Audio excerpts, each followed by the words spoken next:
జరగనున్న సార్వత్రిక ఎన్నికల్లో తెలుగుదేశం పార్టీ గెలిపే లక్ష్యంగా నారా చంద్రబాబు నాయుడు రాష్ట్ర వ్యాప్తంగా రా కదలిరా కార్యక్రమానికి శ్రీకారం చుట్టారని మాజీ మంత్రి నగర నియోజకవర్గ ఇన్ఛార్జ్ పొంగూరు నారాయణ తెలియజేశారు.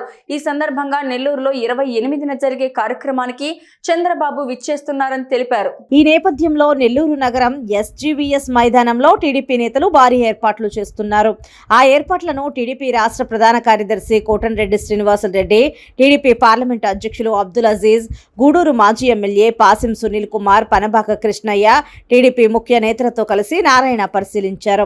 కార్యక్రమానికి సుమారు 1,00,000 మంది వచ్చే అవకాశం ఉందని, వారికి ఎక్కడా ఎలాంటి ఇబ్బంది తలెత్తకుండా అన్ని ఏర్పాట్లు చేయాలని నారాయణ సూచించారు. 28వ తేదీ ఉదయం 11 గంటలకు తెలుగుదేశం పార్టీ అధినేత మాజీ ముఖ్యమంత్రులు నారా చంద్రబాబు నాయుడు గారు నెల్లూరు వస్తున్నారు. రా కదలిరా అనే ప్రోగ్రాంతో ఈరోజు రాష్ట్రంలో అనేక పార్లమెంటు కాన్స్టిట్యున్సీలో ఈరోజు విస్తృతంగా అంటే మనకున్న 25 పార్లమెంటు కాన్స్టిట్యున్సీలో చాలా విస్తృతంగా యాక్చువల్గా ప్రచారం చేస్తున్నారు. అక్కడ ప్రజలకి తెలుగుదేశం ప్రభుత్వం వస్తే ఏం చేస్తుంది, 2014 నుంచి 19 దాకా ఏం చేసింది, ఈ ప్రభుత్వం ఈ 2019 నుంచి ఇప్పుడు దాకా ప్రజల్ని ఎలా ఇబ్బంది పెట్టిన విషయాలను చక్కగా వివరిస్తూ చేస్తున్నారు. దీనికి అశేషమైన జనం అంటే వాళ్ళే వాలంటీర్గా వస్తున్నారు. ఎంత వాలంటీర్గా వస్తున్నారంటే అసలు ఎప్పుడెప్పుడు ఎలక్షన్ జరుపుతారా, ఎప్పుడెప్పుడు ఈ జగన్మోహన్ రెడ్డి పంపించేస్తామని కాసుకొని ఉన్నారు. అసలు ఇంత వ్యతిరేకత ఈ రాష్ట్రంలో వచ్చినంత వ్యతిరేకత నాకు తెలిసి ఈ భారతదేశంలో ఏ రాష్ట్రంలో రాలా. జనరల్గా వ్యతిరేకత అనేది లాస్ట్ 3 నెలల్లో 4 నెలలు చూపిస్తారు. హైదరాబాద్ తీసుకుంటే తెలంగాణలో లాస్ట్ 4 మంత్స్లో చూపించారు. ఢిల్లీ కేజ్రీవాల్ చూపిస్తే లాస్ట్ 6 నెలల్లో చూపించారు వ్యతిరేకంగా. కర్ణాటక లాస్ట్ 6-7 మంత్స్లో ఆ వ్యతిరేకత బయటపడింది. కానీ ఆంధ్రప్రదేశ్లో ఫస్ట్ ఆయన ఎప్పుడైతే అమరావతి రాజధానిలో ప్రజావేదికను కూల్చాడో ఆ రోజు నుంచే ప్రజల్లో వ్యతిరేకత వచ్చింది. ఇతను ఒక శాడిస్టు, సైకో. ఎందుకంటే అది ప్రజల సొమ్ము. ఆ ప్రజావేదిక అనేది ప్రజల సొమ్ము. నువ్వు హ్యాండ్ ఓవర్ చేసుకో, లేదు దాన్ని బోల్ట్నట్టు తిప్పేస్తే దాన్ని మొత్తాన్ని వేరే దగ్గర బిగించుకో. అంతేగాని ప్రొక్కనాలు పెట్టి కొట్టడం, దాన్ని నుజ్జు చేయటం, చంద్రబాబు నాయుడు ఆ రోడ్లో పోతే చూడాలా, ఆయన బాగా ఇదైపోవాలి, ఫీల్ అయిపోవాలని అక్కడే ఆ రోజు నుంచే స్టార్ట్ అయింది అతని సైకోయిజం. Is one psycho. కాబట్టి ఈ రాష్ట్రంలో డెవలప్మెంట్ ఏమీ లేదు. ఇదే విధంగా జరిగితే రాబోయే రోజుల్లో యువతకు ఉద్యోగాలు ఉండవు. యువతల యొక్క భవిష్యత్తు అంధకారం. యువత వ్యాపారాలు చేయలేరు, ఎవరు చేయలేరు. ఉన్న వ్యాపారస్తులు కూడా ఇతర రాష్ట్రాలకు వెళ్ళిపోతున్నారు. తెలంగాణ ఆ విధంగా డెవలప్ అయిందంటే కారణం ఏంటంటే జగన్మోహన్ రెడ్డి. వాళ్ళందరూ జగన్మోహన్ రెడ్డి దండం పెట్టుకుంటున్నారు. ఎందుకనంటే ఆయన ఇక్కడి నుంచి సర్వే చేశాడు, అందరూ అక్కడ పోయారు, డెవలప్ అయ్యారు. ఈ రాష్ట్రం ఏమైపోయిందంటే అంధకారంలో పడిపోయింది. కాబట్టి ఖచ్చితంగా జగన్మోహన్ రెడ్డి గారు వెళ్ళిపోతారు. ఆయనే కొన్ని దగ్గర ఓపెన్గా నన్ను వెళ్ళిపోమంటే వెళ్ళిపోతానని అసలు ఎప్పుడు ఏ రాజకీయ నాయకుడు, ఏ సీఎం కూడా నిజంగా ఆ మాట చెప్పకూడదు. కానీ ఆయన నోటి గుండా చెప్తున్నాడంటే ఆయన స్ట్రాటజీ ఏందో అసలు ఎవరికి అర్థం కావట్లేదు. కాబట్టి ఖచ్చితంగా 2024లో ఆయన పోవటం తథ్యం. రేపు 28వ తేదీ 11 గంటలకి చంద్రబాబు నాయుడు గారు ఈ జిల్లాకి నెల్లూరు సిటీకి 10 గంటలకు వస్తారు. 10 గంటలకు ఇక్కడ ప్రోగ్రాం స్టార్ట్ అవుతుంది. ఇక్కడ 7 కాన్స్టిట్యున్సీస్ నుంచి ప్రజలు ఈ యొక్క ప్రోగ్రాంకి వస్తున్నారు. 1,00,000 కంటే ఎక్కువ వస్తారని ప్రజలు ఎక్స్పెక్ట్ చేస్తూ దానికి కావాల్సిన అన్ని ఏర్పాట్లు చేసాం.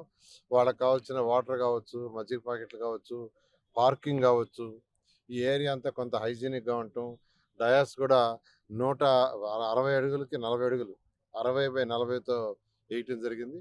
ఆ విధంగా అన్ని ఏర్పాట్లు చేసి ఎవ్వరికి ఎటువంటి ఇబ్బంది లేకుండా అందువల్ల ప్రజలందరినీ ఈ యొక్క కార్యక్రమాన్ని కార్యకర్తలు అందరూ జయప్రదం చేయాల్సిందిగా కోరుకుంటున్నాను.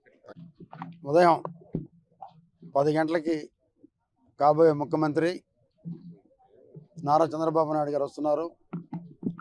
దానికి నెల్లూరు సిటీకి రావడం మా అదృష్టంగా భావిస్తున్నాం.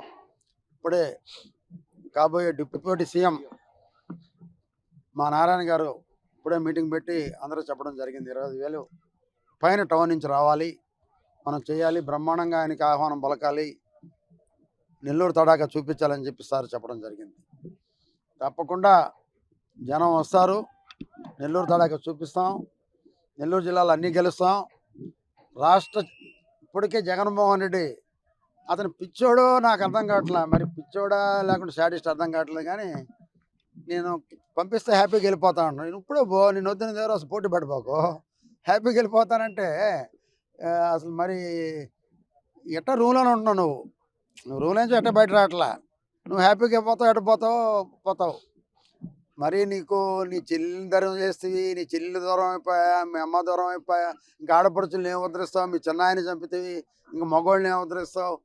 నువ్వు ఒక పిచ్చోడివి, పిచ్చోడి చేతిలో రాయి 5 సంవత్సరాలు అనుభవించారు జనం, ఇంకా అనుభవించే పరిస్థితులు లేరు. ఎప్పుడు ఎలక్షన్ పెడతారా ఉన్నారు. నెల్లూరులో అయితే లాంఛనప్రాయం మా నారాయణ గారి ఎన్నిక అంటే ఎప్పుడు ఎన్నికలు జరుగుతాయా ఓటేసేది లెక్క పెట్టేది ఆయన డిక్లేర్ చేసేది. అది 50,000 పైన ఎంత నాకు తెలియదు, కానీ రేపు జనం తీర్పు ఇస్తారో నాకు తెలియదు. మొన్నటిదాకా ఒక ఆయన తొడగొడుతున్నాడు, మీసం తిప్పాడు. ఆ నిల్ నాకు తెలుసు, ఆయన రాదు నెల్లూరులో, నాకైతే తెలుసు బాగా. నీకు దమ్ముంటు నువ్వు టికెట్ తెచ్చుకోరా నాయన, ఎందుకు నెల్లూరు టికెట్ తెచ్చుకో. మా నారాయణ గారి మీద నువ్వు మళ్ళీ ఛాలెంజ్ చేస్తావు. నారాయణ గారు ఏం చేశాడు నెల్లూరుకి అనేది ప్రజలకు తెలుసు. ఈ భారతదేశంలో ఒక మోడీ నియోజకవర్గం కూడా ఆ నియోజకవర్గం కూడా జరగల. 5,400 కోట్ల రూపాయల పని ఇక నారాయణ గారు చేశారు. మరి ఎంతసేపటికి 4 పీతి కాలాలు కట్టిన ఊరిని నేను మీసం తిప్పుతా, నేను తోడకడతా, నీ ముఖానికి సీటే రాలా. ఏడ వేసారంట 3 జిల్లాలు అవుతారు అక్కడ దేశం నరసరాపేటలో, ఆడ 2 లక్షలతో పోతావు, ఈడతో 60,000తో పోండాడు. మళ్ళీ నీది ఒక బతుకు, నీకు ఛాలెంజ్లు, నువ్వు తొడగొట్టడం, మీసం తిప్పడం. నీకు ఆ రోజే చెప్పా, నీకు దమ్ముంటే సీటు తెచ్చుకో, నీకు దమ్ముంటే సీటు తెచ్చుకో అని ఎన్నోసార్లు అడిగా. మళ్ళీ మొన్న తిడుతున్నాడు. ఇప్పుడు నీ బతికేంది? మొన్నటిదా నారాయణ తిట్టు. ఒరే నేను ముందే చెప్పా, నారాయణుడిని ఎవరు తిట్టినా, నారాయణ అంటే దేవుడు, నారాయణ పేరునే తిడితే నీకు భవిష్యత్తు ఉండదని. లాస్ట్కి ఏమైపోయావు? ఎవరు జిల్లా అంతా చీకుట్టా నిన్ను, ఈ జిల్లాలో వద్దు వద్దు వద్దని. నా జీవితంలో ఇంత అవమానపడే ఎమ్మెల్యే నేను చూడలే.